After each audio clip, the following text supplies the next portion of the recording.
Hi guys, this is के Viswanathan here. आज एक गुड न्यूज़ लेकर आप लोगों के सामने हाजिर है। सबसे पहले ये ऑडियो को सुनिए आप लोग।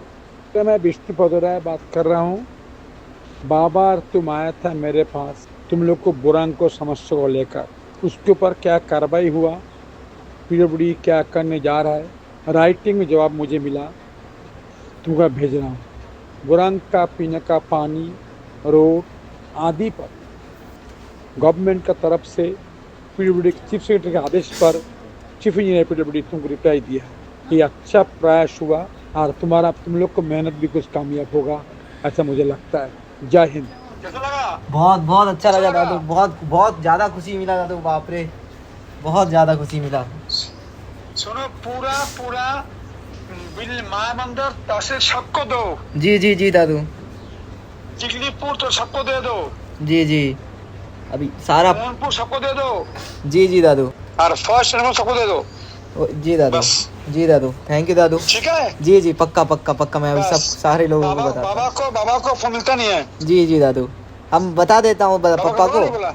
पप्पा को अभी हम बताएंगे दादू, हाँ। जब मेरा ना फ़ोन स्विच ऑफ हो गया था, बता के आपसे एक बार बात करने के लिए बोलेंगे दादू। ठीक ठीक ठीक, जी तुम्हारा बहुत बड़ा काम हो जाएगा। जाओ। जी दादू, ठीक, सुनो, जी दादू, इसके पीछे लगा रहना, छोड़ना नहीं। जी जी दादू, पक्का पक्का पक्का, इसको कॉन्टिन्यूसली लगा रहना पीछे। जी दादू, जी दादू, उदय भाई राम को हमेशा लगा रहना। जी जी वो फॉरेस्ट क्लियरेंस करने के लिए क्या करना पड़ेगा, कहाँ जाना जाएगा। जी ठीक दादू, है? जी जी बस, ठीक है ये दादू। बड़ा काम गुरु के पास हो गया। जी दादू, बहुत बहुत धन्यवाद सबको दादू। लिखो, जी जी दादू, अभी सबको लिखो। जी क्या बोला? हाँ? जी जी दादू, उदय भाई को और हमारा को, जरूर जरूर दादू। ये प्रधान प्रधान प्रधान सबको लिखो। जी क्या बोला? जी दादू, हाँ? जी बस, बहुत अच्छा, बढ़िया। ये ऑडियो जी जो दादा। आप लोगों ने सुना, ये हमारा मेंबर ऑफ पार्लियामेंट साहब का ऑडियो है, श्री विष्णु पदराय जी का। कुछ दिन पहले डैडी को फ़ोन आता है मेंबर ऑफ पार्लियामेंट जी का, और उनसे मिलने के लिए मैं और मेरे पिताजी जाते हैं। उनको अपनी समस्याओं के बारे में बताते हैं, अपनी गांव की प्रॉब्लम्स के बारे में। साहब इंस्टेंट लेटर वगैरह बनाता है। उसके 2 दिन बाद मंडे के दिन हम जाते हैं चीफ सेक्रेटरी साहब से मिलने के लिए, सीएस साहब से। उनसे मिलते हैं, उनको अपनी गांव के बारे में बताते हैं। तो चीफ सेक्रेटरी साहब सच में सुनकर समस्याओं को शौक में आ जाता है कि इतना बैकवर्ड विलेज है क्या अंडमान निकोबार पर, जिस पर कुछ भी सुविधा अभी तक नहीं है। जब से देश आज़ाद हुआ है 1974 पे अलॉटमेंट हुआ है वो गांव, अब तक नहीं है। उसके लिए सर का तरफ से भी एक्शन होता है। तो लेटर मेरे पास आ गया है। ये लेटर मुझे Andaman and Nicobar administration, office of the chief engineer, Andaman public work department की तरफ से आया हुआ है, जो मुझे श्री विष्णु पदराय जी मेंबर ऑफ पार्लियामेंट भेजा हुआ है। अब सिर्फ बचा है तो फॉरेस्ट क्लियरेंस, और मैं और मेरे पिताजी मिलकर तो लड़ रहे हैं अपने गांव के लिए, अपने गांव के लोगों के लिए, और बेसिक जो सुविधा नहीं है उसके लिए। तो आप लोगों को भी ऐसे ही खुलकर सामने आना पड़ेगा, जाकर एडमिनिस्ट्रेशन से मिलना पड़ेगा, उनको अपनी बातों को बताना पड़ेगा। कोई सामने आकर खुद से करके देने वाला नहीं है। जब तक बच्चा रोएगा नहीं तब तक मम्मी दूध नहीं पिलाती है आजकल।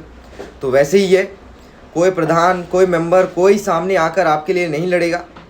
आपको खुद निकल के आना पड़ेगा और लड़ना पड़ेगा। और हमारे मेंबर ऑफ पार्लियामेंट साहब को भी बहुत बहुत तहे दिल से धन्यवाद कि आपने हमें बुलाया और हम सब मिलकर गए, हमारे चीफ सेक्रेटरी साहब से मिले। मेरे जैसे इंसान के लिए बहुत बड़ी बात है। मैं बुरौंग से बिलोंग करता हूँ, जहाँ पर कुछ भी नहीं है, लेकिन वहाँ से निकल कर आया, अपनी बातों को बताया, और पर्सनली मुझे मेंबर ऑफ पार्लियामेंट साहब का कॉल आना, यही सबसे बड़ी बात मुझे लगता है।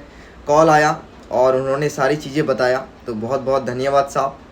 दूसरी चीज़, जो करप्शन करके बैठा हुआ है वो आपके लिए कभी लड़ने के लिए नहीं जाएगा एडमिनिस्ट्रेशन के पास में। वो अगर आप लोगों के लिए बोलेगा तो एडमिनिस्ट्रेशन की तरफ से उनका ऊपर भी इन्वेस्टिगेशन बैठ जाएगा और उनका कच्चा चिट्टा खुल जाएगा।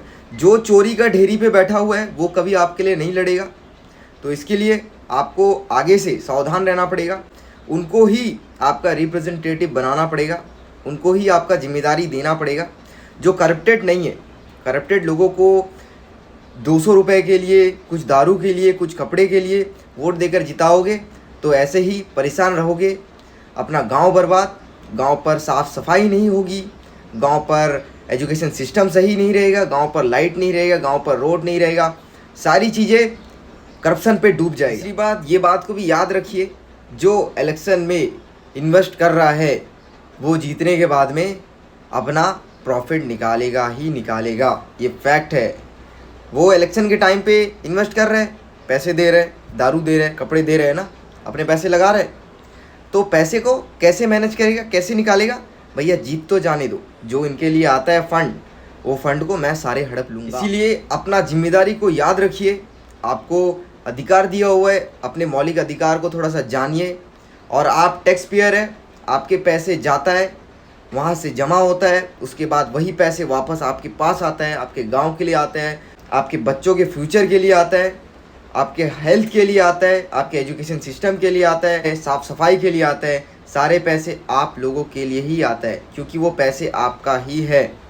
तो वो पैसे को ऐसे ही करप्शन में जाने ना दे, आवाज़ उठाइए, सवाल तो पूछिए। आपके रिप्रेजेंटेटिव जिनको आपने जिम्मेदारी दी है उनसे सवाल पूछिए कि आपने क्या किया, मेरे घर के लिए क्या किया, मेरे बच्चों के लिए क्या किया, मेरे गांव के लोगों के लिए क्या किया। वो दिखाएंगे छोटी छोटी चीज़ें, बेसिक चीज़ें, मैंने रोड बना दिया, मैंने फुटपाथ बना दिया, मैंने ड्रेन बना दिया, मैंने लाइट लगा दिया। ये तो उनको करना ही है। उससे आगे बढ़कर क्या किया? क्या बच्चे, गांव के बच्चे सपना देख सकते हैं कि वो एक डॉक्टर बन सकता है, वो एक इंजीनियर बन सकता है, वो एक IAS ऑफिसर बन सकता है? क्या ऐसा कुछ किया है? नहीं। अगर ऐसा कुछ नहीं किया, आपके गांव में अगर कोई ऐसा नहीं बनाए, तो करप्शन हो रहा है आपके गांव पर। लेकिन हेल्थ, एजुकेशन तो मैं देख रहा हूँ इंडिया का, हमारे अंडमान निकोबार को भी देख लो, घर के अंदर सिर्फ साफ़ सफाई चाहिए, घर के बाहर ऐसे ही गंदगी पड़ा हुआ है, ऐसे ही गंदगी। बाहर निकल के देखिए, कचरा सारे गांव वाले लेके फेंक देते हैं, ऐसे ही सड़ता है, सारे जानवर आके खाता है। अपने साथ साथ ये भी तो जिम्मेदारी है ना कि गांव पे जो जानवर भी रह रहे हैं उनका भी ख्याल रखा जाए, उनको भी देखा जाए। उस कचरे से गंदगी फैलता है, बीमार हो जाता है, जान चले जाता है छोटे छोटे बच्चों का। तो ये सारी जिम्मेदारी भी आपकी है। एजुकेशन सिस्टम अगर सही हो जाए, उनको हॉनेस्टी का मतलब समझाया जाए, साफ़ सुथरा का मतलब समझाया जाए अच्छे तरीके से, तो हमारा देश भी आगे बढ़ सकता है। चलिए गाइस, यही बोलकर मैं वीडियो को समाप्त करना चाहता हूँ। अगर चैनल पे नए हो तो सब्सक्राइब करके जरूर जाए, इससे मुझे भी मोटिवेशन मिलती है ताकि ऐसे ही खुलकर अपनी बातों को रख सके।